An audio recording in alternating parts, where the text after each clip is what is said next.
पिता की मौत को अभी 1 साल भी पूरा नहीं हुआ था कि गांव के सबसे इज्जतदार माने जाने वाले श्यामलाल जी के घर में तूफान आ गया।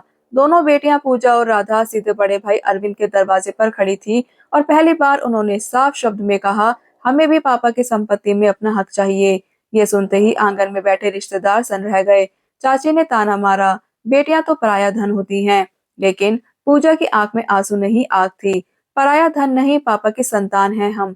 अरविंद का चेहरा तमतमा गया। उसने गुस्से में कहा, जब पापा बीमार थे तब मैं उनके साथ था। खेत मैंने संभाले, कर्ज मैंने चुकाए। अब तैयार मकान और जमीन में हिस्सा चाहिए। बात पंचायत से होती हुई कोर्ट तक पहुंची। पूरे गांव में चर्चा होने लगी कि बहनों ने भाई पर केस कर दिया। लोग उन्हें लालची कहने लगे, पर किसी ने ये नहीं पूछा कि वह ऐसा कर क्यों रही हैं। अदालत में जब जज ने दोनों से कारण पूछा, तो राधा ने कांपती आवाज में कहा, हमें पैसे की नहीं, बराबरी की जरूरत है। लेकिन असली झटका तब लगा जब पूजा ने एक फाइल अदालत में रखी। उसमें अस्पताल के बिल, बैंक स्टेटमेंट और पिता के आखिरी दिनों की रिकॉर्डिंग थी। रिकॉर्डिंग में श्यामलाल जी की टूटी आवाज गूंज रही थी, अरविंद, मैंने बेटियों की पढ़ाई और शादी के लिए एक एफडी रखी है, उनका ध्यान रखना और मेरी संपत्ति तीनों बच्चों में बराबर बांटना। यह सुनते ही अरविंद का सिर झुक गया। उसने कभी बहनों को वो एफडी के बारे में नहीं बताया था, क्योंकि पापा के इलाज के समय उसने चुपचाप सारी एफडी तुड़वाकर कर्ज चुकाया था और बची रकम से खेत बचाए थे।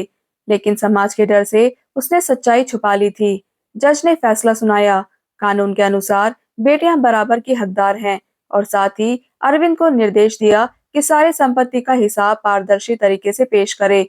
गांव में सनसनी फैल गई। लोगों को लगा अब भाई बहन का रिश्ता टूट जाएगा, पर कहानी यहीं पलटी। अगली सुनवाई में अरविंद खुद आगे आया और बोला, मुझे माफ कर दो, मैंने पापा की बात पूरी नहीं की।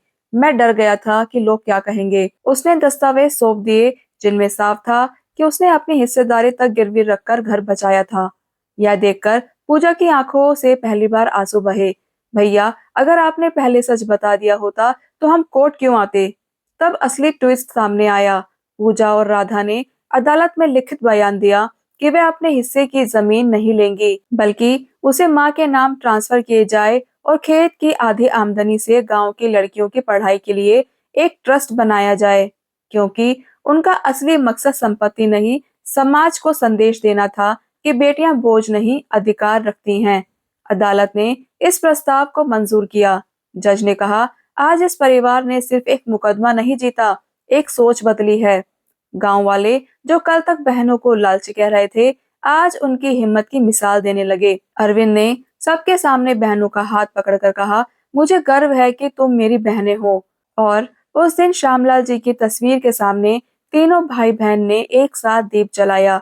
संपत्ति बांटी नहीं, रिश्ता जोड़ा। कहानी का अंत यही नहीं, असली जीत तब हुई जब अगले साल उसी गांव की 5 बेटियां उस ट्रस्ट की मदद से कॉलेज पहुंची और पंचायत में पहली बार किसी ने कहा, बेटियां हक मांगे तो घर टूटता नहीं, घर मजबूत होता है। और यही उस फैसले की सबसे बड़ी गूंज थी।